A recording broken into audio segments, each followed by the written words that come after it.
আসসালামু আলাইকুম। আমি ইলিশ ভাজা রান্নাঘরের পক্ষ থেকে আপনাদেরকে আজকে এমনভাবে একটা বেগুন ভর্তা করে খাওয়া যায়, যেটা খেলে আপনারা অনেক বেশি তৃপ্তির সাথে ভাত খাবেন, বিশেষ করে যদি তা গরম ভাত হয়। এখন দেখেন আমি কিভাবে কি করব আপনাদের দেখাবো। প্রথমে বেগুন আমি এইভাবে কেটে নিয়েছি।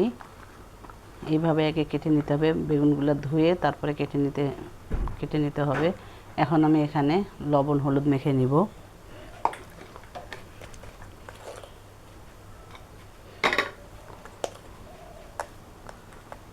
পরিমাণ মতো লবণ দিবেন, হালকা করে দেওয়াই ভালো। আর একটু হালকা হলুদ,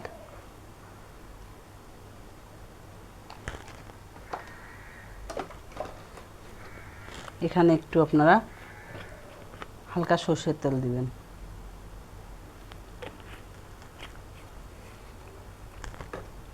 এইভাবে একটু হালকাভাবে মেখে নিতে হবে। সাদা তেল বা সয়াবিন তেল দিয়ে দিব।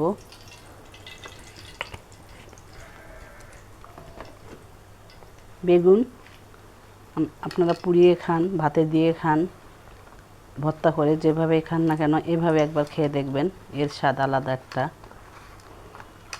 এখন বেগুনগুলো এখানে ঢেলে দিব।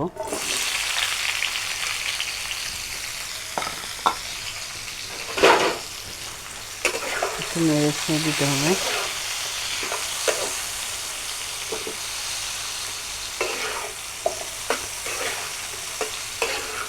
এখন একটা একটা করে এ পাশে উল্টাই দিতে হবে।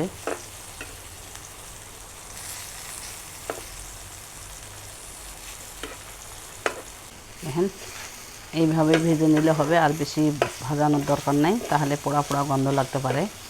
এভাবে হয়ে গেছে, আর জাল দেওয়া যাবে না। এখন আমি চুলাটা অফ করে দিব। এখন এগুলো এখানে আমি পিষে নেব।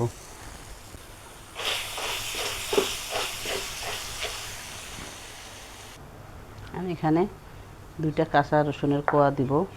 কাঁচা দিলে বেশি স্বাদটা লাগে, আপনারা কাঁচাই দিবেন।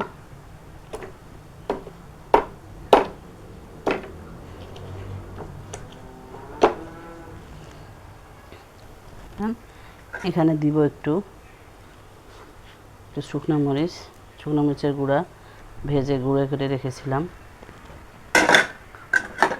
তারপরে দিচ্ছি পেঁয়াজ বেরেস্তা,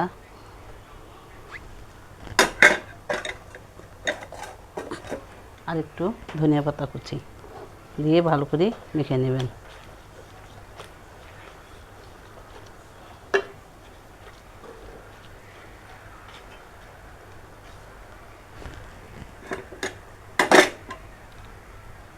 আর এখানে একটু লেবুর রস দিলে ভালো হয়, না দিলেও কোনো সমস্যা নেই, দিলে আরও স্বাদটা খুব ভালো লাগে।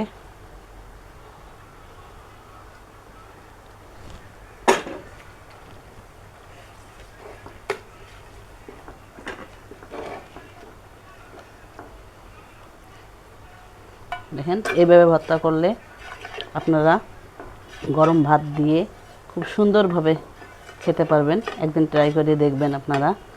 এই হয়ে গেল আমার বেগুনের ভর্তা। আমি যেভাবে করলাম এইভাবে করবেন, খাবেন।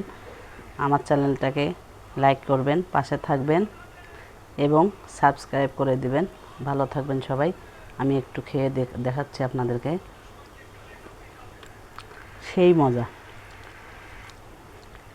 আপনাদেরকে কি বলবো, আপনারা খেয়ে এইভাবে তৈরি করে খাবেন, তারপরে বুঝতে পারবেন যে আমি মুখে বললাম না অন্তর দিয়ে বললাম। ভালো থাকবেন সবাই। আসসালামু আলাইকুম। আবার ইলিশ ভাজা রান্নাঘরের পক্ষ থেকে আপনাদেরকে অনেক অনেক শুভেচ্ছা। ফি আমানিল্লাহ।